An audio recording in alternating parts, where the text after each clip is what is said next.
नमस्कार दोस्तों। आज हम बात करने वाले हैं कि दुनिया पर ताइवान के चुनाव के नतीजे का क्या प्रभाव पड़ने वाला है और चाइना के बार-बार विरोध करने के बावजूद भी चाइना के विरोधी दल का राष्ट्रपति ताइवान में बने हैं। इसके बारे में पूरी विस्तार से हम बात करेंगे। उससे पहले आप हमारे चैनल को सब्सक्राइब करें, लाइक करें, कमेंट करें और शेयर करें। चलिए जानते हैं। चीन की विरोधी पार्टी डीपीपी ने ताइवान में जीत हासिल किया। हाल ही में ताइवान में रूलिंग पार्टी के नेता जो उपराष्ट्रपति के पद पर थे, विलियम लाई, ने भारी मतों से चुनाव जीता है। अभी लाई चिंग ताइवान की डीपीपी डेमोक्रेटिक प्रोग्रेसिव पार्टी से राष्ट्रपति का चुनाव लड़े थे, जो चीन के विरोधी माने जाते थे अक्सर। इस वजह से चीन ने इन्हें ताइवान का अलगाववादी यानी गद्दार कहा था और इन्होंने यहाँ तक कह दिया कि ताइवान की जनता अगर गलत नेता का अगर चुनाव करती है तो ताइवान पर युद्ध मंच तैयार हो जाएगा, जिसका जवाब वहाँ की जनता डीपीपी पार्टी के नेता को चुनाव में जीत दिलाकर कड़ा संदेश दिया है। हम अपने नेताओं को चुनेंगे और तुम्हारी गीदड़ भरी धमकी से नहीं डरेंगे। करीब 70% मतदाताओं ने वोटिंग की। करीब 18,000 पोलिंग स्टेशन बनाए गए थे। ताइवान में राष्ट्रपति पद के 3 दावेदार था। पहला लाई चिंग-ते, जो डेमोक्रेटिक प्रोग्रेसिव पार्टी यानी डीपीपी के थे, और दूसरा को वेन-जे, ताइवान पीपुल्स पार्टी, और तीसरा कुओमिंतांग पार्टी केएमटी। चीन जो है कुओमिंतांग पार्टी केएमटी को चुनाव में आने के लिए कह रहा था। जो चीन के समर्थक हमेशा से माने जाते थे होऊ यूई, और तीसरे अहम दावेदार को वेन-जे ताइवान पीपल्स पार्टी के थे। चलिए अब हम जानते हैं कि ताइवान का चुनाव दुनिया के लिए क्यों इतना खास महत्व रखता है। ताइवान की जनसंख्या मात्र 2,30,00,000 यानी 2,13,00,000।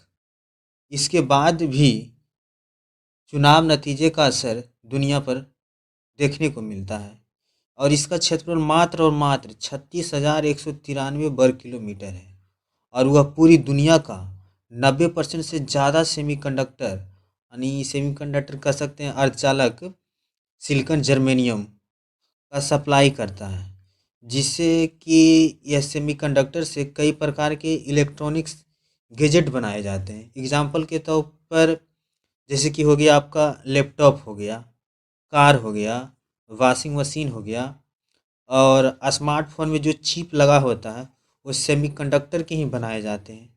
चलिए आज के युग में अगर मोबाइल नहीं रहे तो इसका दैनिक जीवन पर क्या प्रभाव देखने को मिलेगा वो आप समझ ही सकते हैं। सेमीकंडक्टर पर न ताइवान बल्कि पूरी दुनिया इसी पर निर्भर है और इसकी तुलना यहाँ तक कि तेल से भी की जाती है कि अगर अगर मान लिया जाए कि चीन की सरकार वहाँ आ जाती है उसके समर्थक पार्टी की, तो क्या होगा कि ये सेमीकंडक्टर की सप्लाई चेन में बाधा उत्पन्न होगा और आपको विश्व दुनिया में जो है महंगाई देखने को मिलेगा और यह बहुत दिक्कत वाली बात होगी। अब चलिए हम जानते हैं कि चीन से ताइवान कब और कैसे अलग हुआ था। उस समय ताइवान और चीन के रिश्ते खराब सेकेंड वर्ल्ड वार के बाद से स्टार्ट होना शुरू हो जाता है और चीन में राष्ट्रवादी सरकारी सेनाओं की पार्टी जो है कुओमिंतांग पार्टी और चीनी कम्युनिस्ट पार्टी के बीच गृहयुद्ध हो जाता है और 1949 में करीब चीनी कम्युनिस्ट पार्टी जो है गृहयुद्ध में जीत जाता है और कुओमिंतांग पार्टी को वहाँ से भगा देता है, जो वहाँ की सरकार की पार्टी थी कुओमिंतांग पार्टी, और उसे हरा देता है।